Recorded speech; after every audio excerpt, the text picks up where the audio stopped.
Hey guys, welcome back. This is the MMA Breakdown, doing predictions for the TUF 21 finale taking place this Sunday, the day after UFC 189. Just watched the final episode. I thought the fight sucked. The whole season sucked. It was really bad. I just think the Ultimate Fighter is so, you know, they milked the cow dry. And the fighters seem to be very low level guys, unskilled guys. If you watch Tough Brazil 4, I thought that season, which nobody has talked about, I think it's been completely overshadowed by Tough 21. But the fighters from Tough Brazil 4, I thought they were just head and shoulders above the American fighters, just in terms of skill, and the fights were a lot better. There were way more finishes, but just the skill level of the fighters, I thought, was far superior down in Brazil to the talent level on the American season of Tough. And real quickly, I just want to give my thoughts on more of my thoughts on the show this season. I don't want to make this video too long, but I thought they got it right doing the team versus team thing from the first episode. That was interesting. I found that intriguing, but then they ruined it with just a terrible point system that I didn't understand. They kind of explained it once, and it just went over my head. But I think it's ridiculous that one team won the majority of the fights. I think it was 7-5. It ended up being, and just because of this weird point system, the later fights were worth more points. I mean, that's terrible. They took out the the individuality of it, following, competing for one spot in the finale. They took that element out of it. This whole season, you're watching all of these guys who suck. You're watching them fight, and you have no idea who's gonna, what they're fighting for, or who's fighting for the spot in the finale.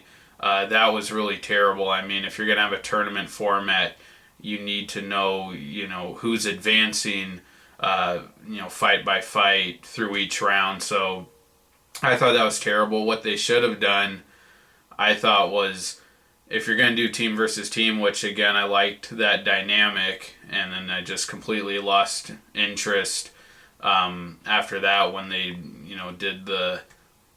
when they said that, you could lose and still fight in the finale. That was all terrible. But what they should have done, I thought, was have the finale end up being a guy from each team facing each other, but do something like if one team swept, all the fights, won all the fights, then have two guys from each team fight each other for the spot in the finale, and then you would have that dynamic of these guys from the same team who are like brothers, having to put that aside to fight to reach their dreams.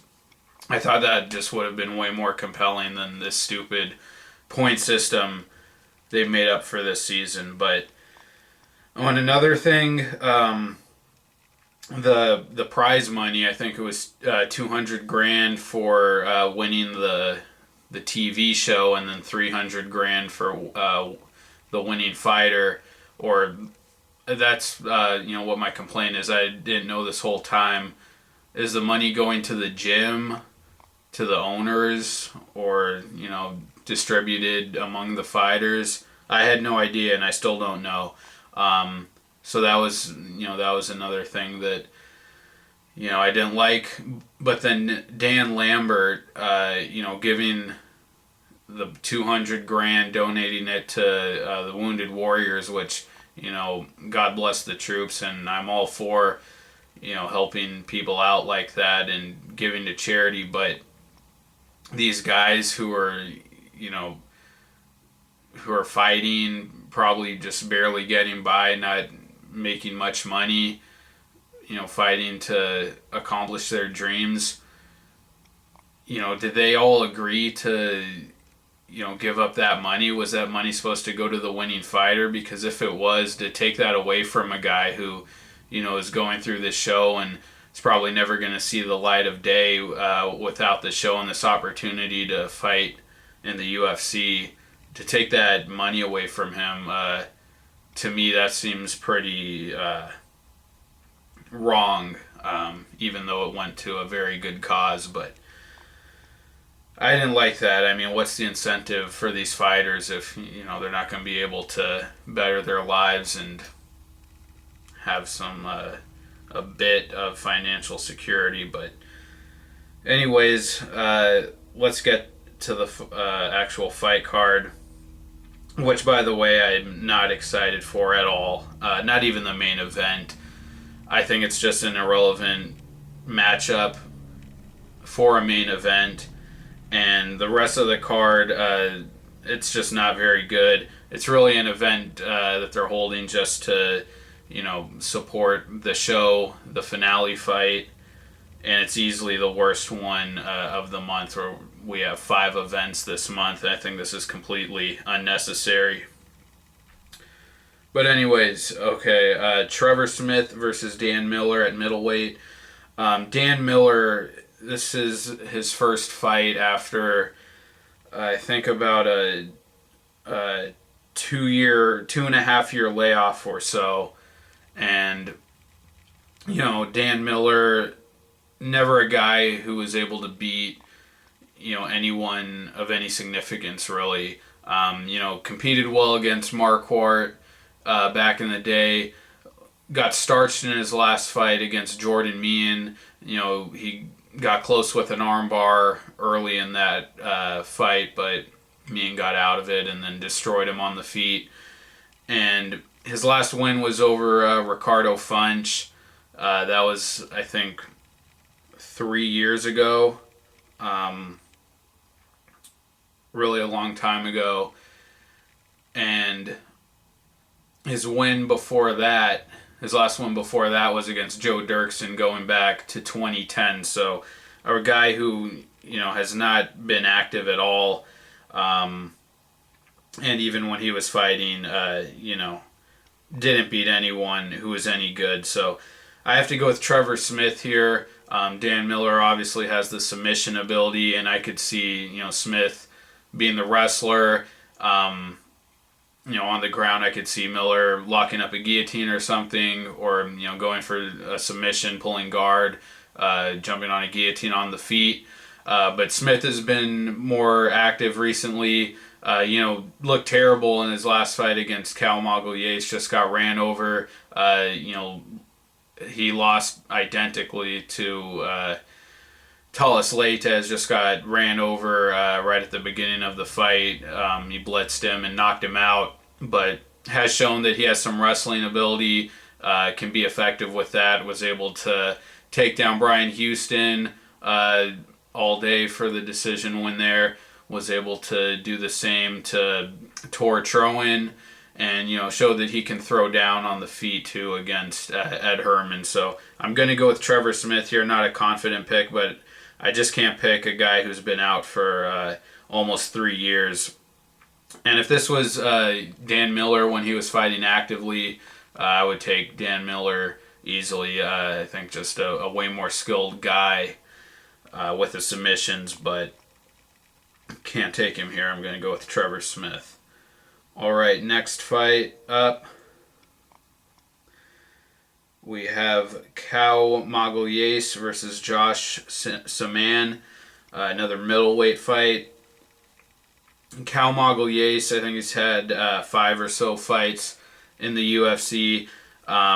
His last 2 fights looked identical. Early first-round knockouts where he just rushes his opponent and throws bombs and knocks him out. Did that to Trevor Smith and did the same thing to Luque Zachrich before that.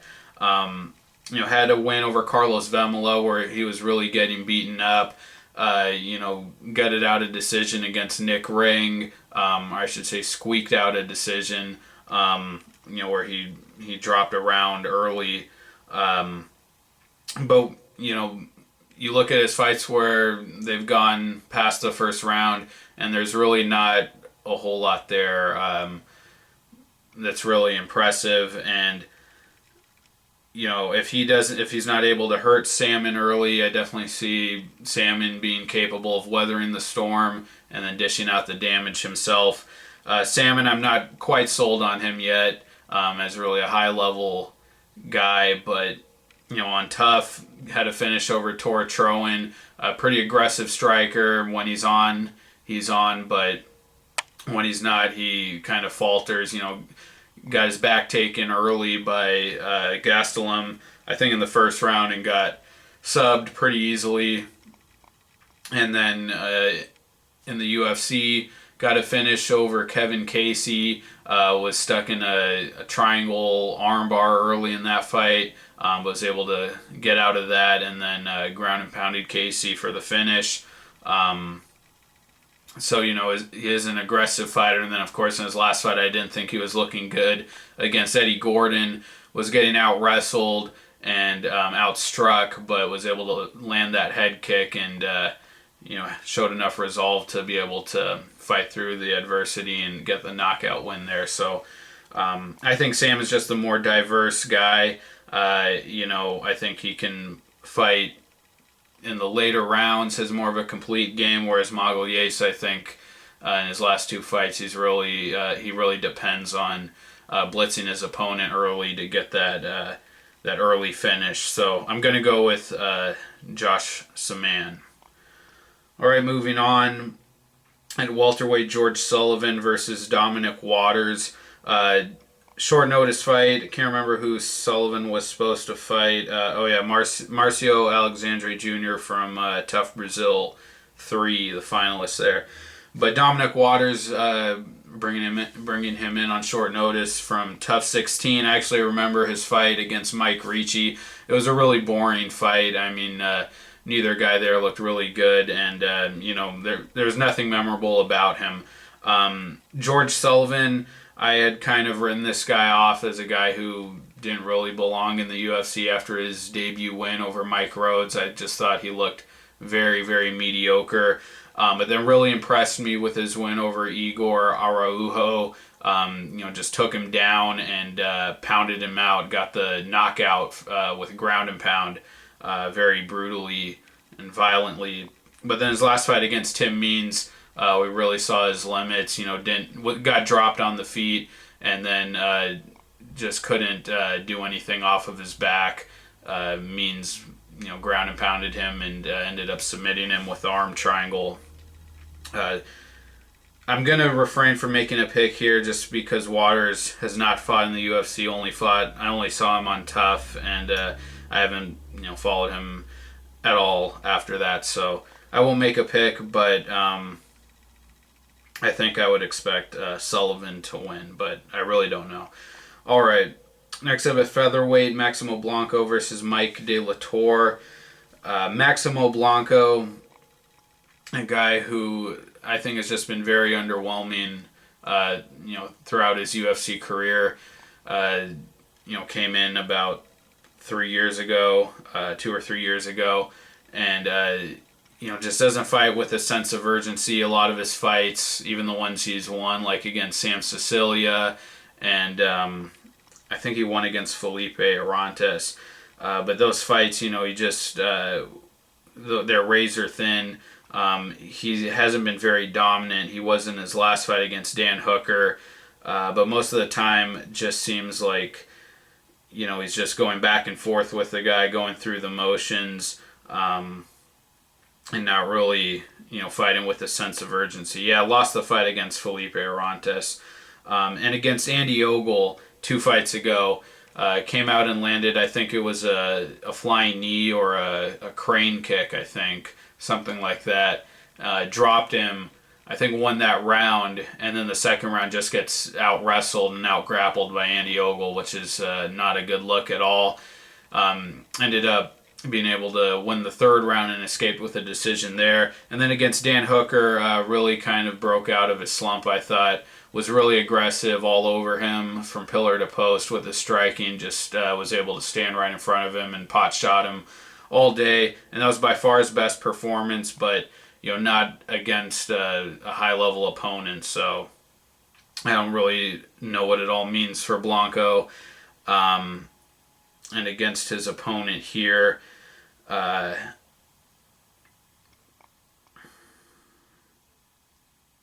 against Mike De La Torre, I just think De La Torre's been more aggressive and looks for that finish. In his first UFC fight, competed very well against Mark Bocek, was really aggressive with his striking, and I thought he got robbed in that fight. Bocek got the decision. I think he got tied up in the clinch several times with Bocek and might have been held up against the fence. I think that's why he lost. And then lost to Brian Ortega. Got submitted, got his back taken standing in that fight, got subbed out.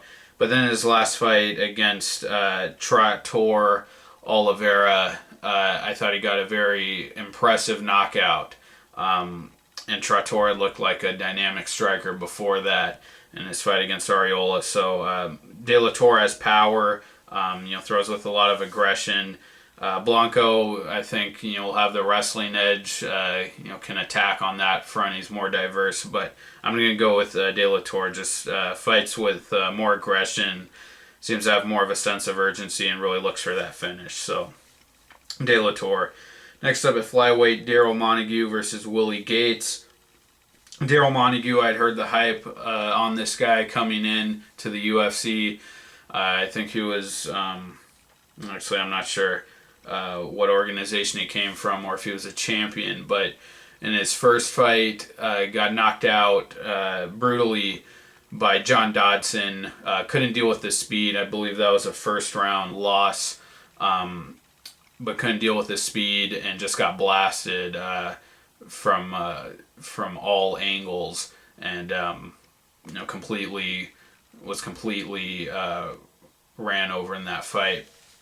And then in his second fight, got dominated pretty badly by Kyoji Horiguchi. Almost got finished on several occasions in the fight. He hung tough in there, was able to throw shots till the end, but just tried to strike with Horiguchi at range and couldn't do it. Couldn't stop Horiguchi from landing big shots and picking him apart the whole fight. Really got beat up there too. So two bad losses to two very elite guys in the division, but just hasn't shown me anything really. And Willie Gates, I really don't have a sense of his game. Fought John Moraga, kicked him in the nuts, and then when Moraga's head was turned, trying to get the ref's attention, landed a shot that dropped him, but still, after all that, got his back taken and choked out. So I don't know really how talented Willie Gates is, but I just think, from the little bit we saw of him in that last fight, seems to be a little more athletic and physical. I think I'm going to take him to beat Montague here. I just can't take Montague after what I've seen from him in his other two fights. Doesn't seem like a guy who can finish, really, and Gates seems opportunistic, even if he has to go for the nut shot. But I think he can challenge Montague with the wrestling here, and will be more physical than him, so I'll go with Gates. All right, next up at bantamweight, Russell Doane versus Gerard Sanders. Definitely taking Russell Doane here. He was really impressive in his debut against Leandro Issa.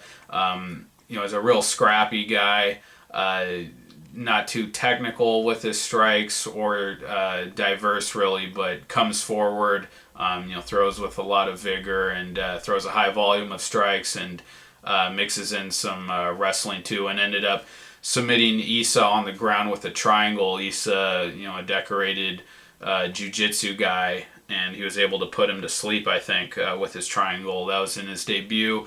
Then he fought Marcus Brimage. I actually thought he lost that fight. had a lot of trouble with the leg kicks and finding his range, but was able to get enough takedowns to squeak out the win. And then his last fight against Yuri Alcantara, really overperformed and competed very well against a guy I think a lot of people thought was going to beat him pretty easily. Got his back taken, had to fend off a choke, but was able to overcome that and made a fight out of it. So I really like Doane, and Gerard Sanders he was finished very easily in both of his fights in the first round.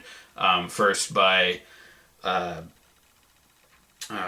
Pedro Munoz, lost by guillotine, and in his second fight got stopped pretty viciously by Yosdenis Cedeno and by strikes.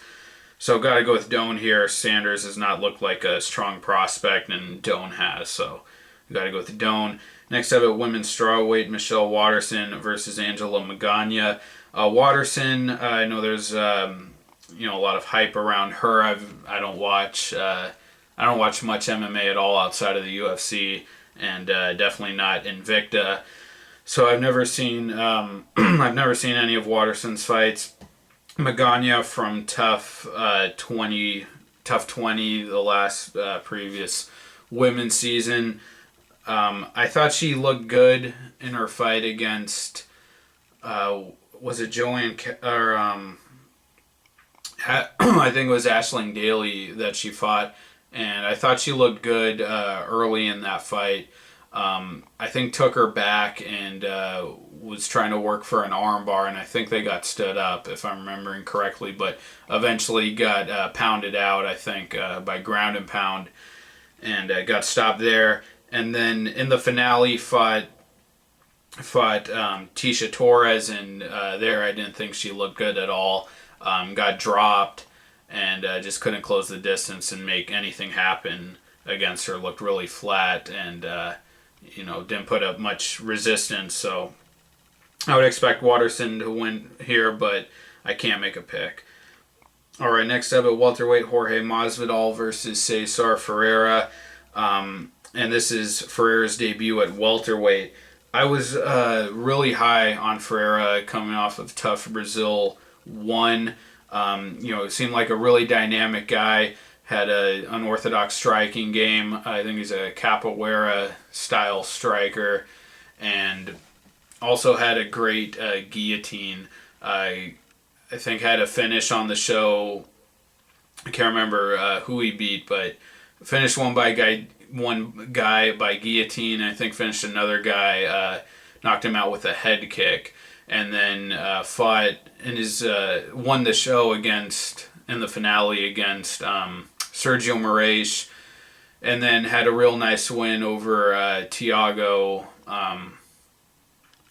Santos, who's looking really good these days, but blew through him in the first round again with a modified guillotine, and since then has completely fallen off the cliff. His chin is, he's got a glass chin, and, getting knocked out by Sam Alvey in his last fight, getting knocked out by CB Dalloway, I think his chin is completely gone, and you see it in his striking, before where he went for the kill early and was really aggressive with his hands. Now you can see it in his last fight against Alvey, was, really striking at range and striking like he was ready to go the distance, looking to outpoint his opponents. Against Andrew Craig, looked really hesitant, was pretty much in cruise control for that fight, and, it looked like that's a fight he should have been able to finish, and didn't really come close to doing that. And has wrestling ability too, showed that in his win over Daniel Sarafian, but has taken a lot of damage at this point. I think the cut to welterweight can only hurt him. I mean, he's already got a glass chin. I think going down is going to make it worse, and I think he'll lose whatever power he did have. So I have to go with Masvidal here. Masvidal, I think, has looked great. His only his only blemish was really on his record is really his last fight against Iaquinta, where I think it was, by his own doing. He just didn't have the sense of urgency, took his foot off the gas. After dropping Iaquinta in the first round, just kind of matched Iaquinta's slow pace for the rest of the fight, and let him steal the fight. But Jorge Masvidal, a very well-rounded guy, I think probably one of the best, most well-rounded guys in the sport. Has really slick striking, a good combination striker, goes to the body, can fight in the clinch like he did against Pat Healy, and has a submission ability. Has some submission ability. Has a good Darce choke. Submitted Michael Chiesa with a Darce. Looked good against James Krause. Was able to drop him a couple times in their fight. Dominated him. So I really like Masvidal to win this fight, and also the Darren Cruikshank win. He showed good wrestling and a complete game there. Mixes up his striking and his takedowns really well. The only thing about Masvidal is he does get dropped a lot. Gets dropped early in his fights. He's able to recover, but was dropped by Cruikshank early. Was even dropped by Chiesa, and was also dropped by Rustam Khabilov. So I don't think Ferreira is going to be able to connect here, though. I got to go with Masvidal. I think he'll win the decision if he doesn't knock him out. And then the finale from Tough at welterweight, Kamaru Usman versus Hader Hassan. And one other thing I forgot to mention about the show that really bothered me. They were about to do the rematch with Hader Hassan and Vicente for the finale. I mean, I kind of think something might have gone on behind closed doors there with production or Dana White, because, I mean, that would have been terrible. Are you kidding me? A fight that I thought sucked. That was the semifinal fight on the show, and we're just going to do it all again for the finale. I mean, that's the trap they fell into, having this really weird point system, taking away the winner advances format. I would have really hated to see them do that again. But I do think Kamaru was the right choice to step in. I actually thought he should have fought Hader on the show in the semifinal. But Kamaru, I thought against Michael Graves, I thought he looked very subpar and mediocre, and I was just ready to write him off. It was a very even fight. Didn't push the pace. It looked like a point sparring session. And then in his next fight against Steve Carl, totally dominated him, looked like a completely different fighter. Really just beat him up, ragdolled him, had good control on the ground, good ground and pound, was able to take him down. Looked really good and smooth in that fight. Hader Hassan, is the one kind of saving grace for American Top Team. Was one of only, I think, 2 or 3 guys to finish a fight in the season, but just looks like the most one-dimensional guy ever. I mean, all of his fights have looked the same. He just comes forward and throws big bombs. He's a well-muscled guy. It seems like he has a good motor, although he faded a bit against Vicente, but, that's it. I thought showed a good jab in the fight against Vicente. But even, with that, it's just, him pawing with the jab and throwing bombs. He doesn't throw good combinations, doesn't throw uppercuts, doesn't, throw a clean hook. And I just think Kamaru is more composed than that. He's not going to get into a brawl with him.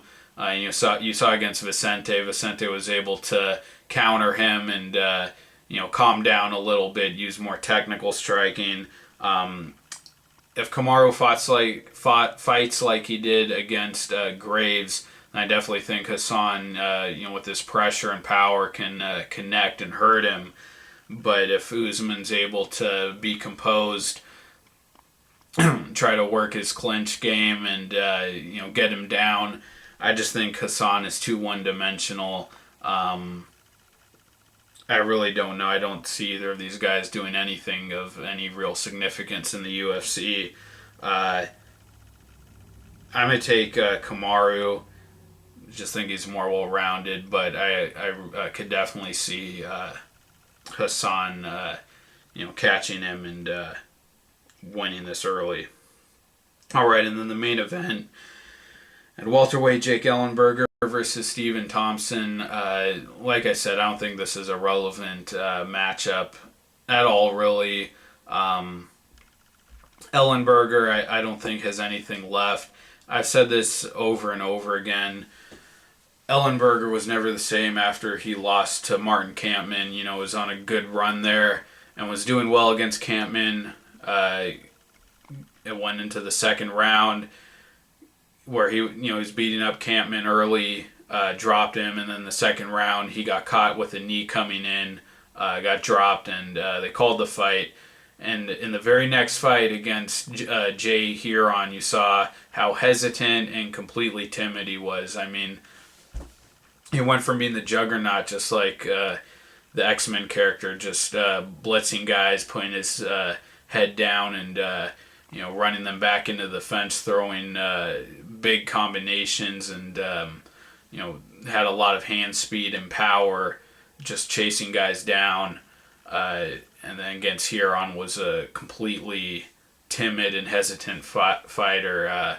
Was just threw a handful of strikes in 3 rounds in that fight, and had a brief return to form against Marquardt, but that was it, and that was his only win other than the Koscheck win since his loss, or since he beat Huron. Very next fight after the Marquardt fight, lost to Ellenberger, again completely hesitant, completely shut down. Against Gastelum, I thought he looked terrible.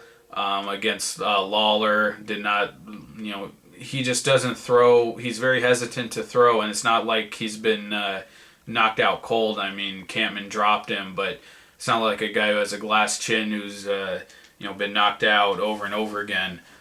But he just has no confidence in his hands, even against Koscheck, and I'm really surprised. A lot of people seem to think that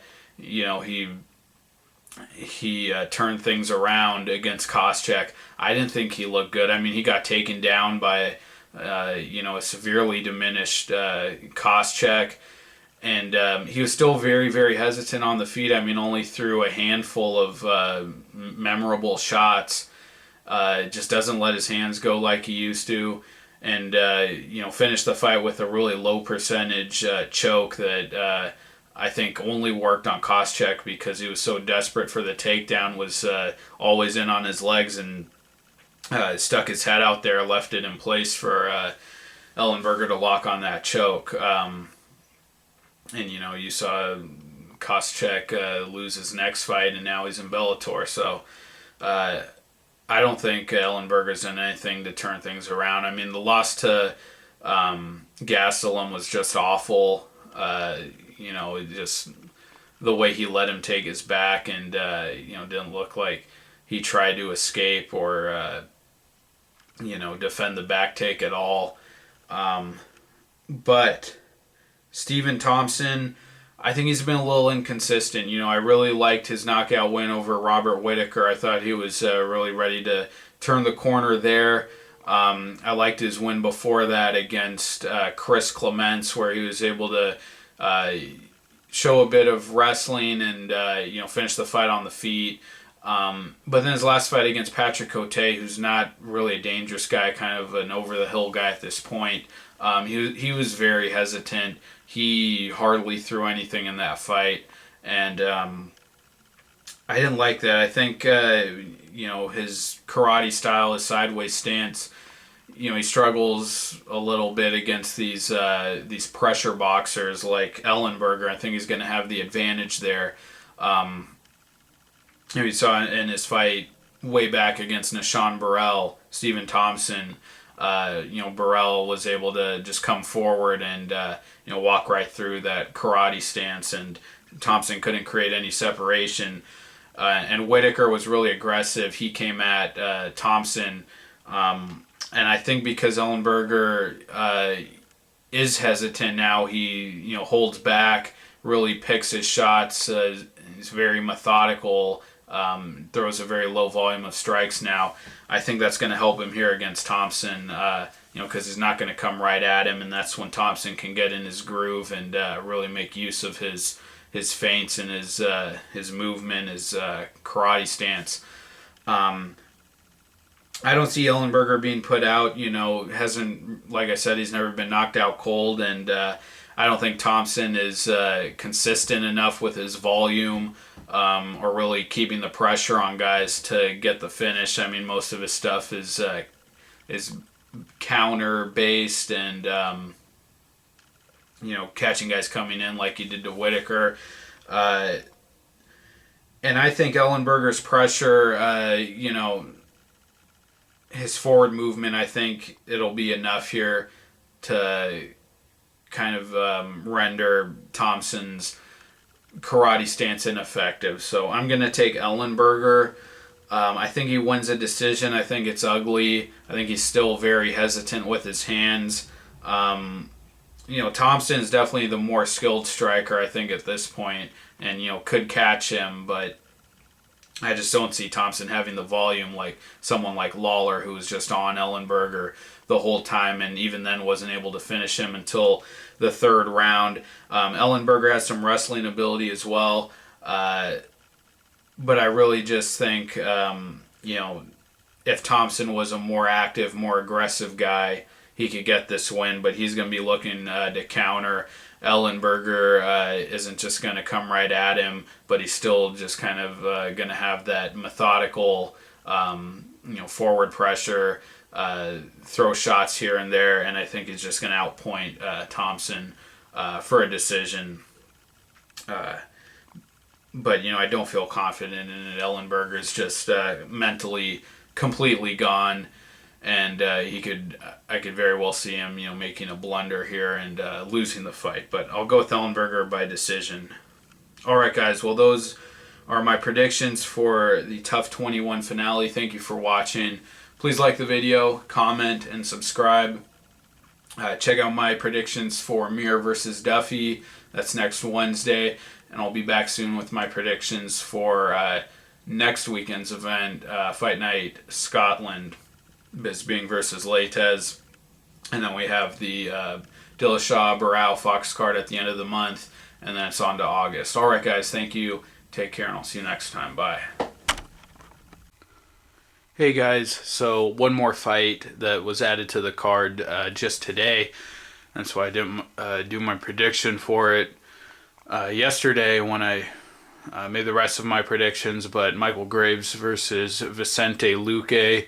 I'm not going to talk much about this fight here, just because I don't think there's much to analyze with any of these guys from the show, but I am taking Vicente Luque. I think he showed a lot more than Graves, in the fight with Kamaru. Graves' fight, I already talked about this, but I thought both guys looked very, very mediocre. Neither guy did much of anything, but Graves lost a really uneventful fight there, lost a decision. His next fight against Jackson, got kicked in the nuts, almost got finished, and was tough. Was able to come back, was getting pounded on, was able to grab an ankle, flip him, take his back, and choke him out. So, looked tough there after taking a big beating. But I'm still not really, high on the guy. Doesn't look like a very skilled fighter to me. And then Vicente Luque, I think definitely stood out a lot more than Graves did. I don't really think anyone from this season was clear head and shoulders, head and shoulders above everyone else, like we usually get on Tough. Like, for example, Warley Alves from the previous season of Tough Brazil, but I definitely think that Luque, looked a lot better than most of the guys. Looked good, really good against Nate Coy in his first fight.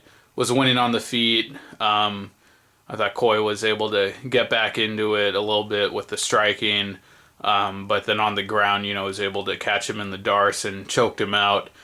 So has I'd give him the submission and grappling and striking advantage, and then against Hader, Hassan was way more competitive with Hassan than either of his previous two opponents. Actually wobbled him a couple times in the first and seemed to just run out of gas by the end, but did seem like he could take all of Hassan's shots, and he had some power in his punches himself. Really marked up Hassan by the end of that fight. So definitely going with Luque here. Just seems like a much more talented guy. And that's it. See you guys next time. Bye.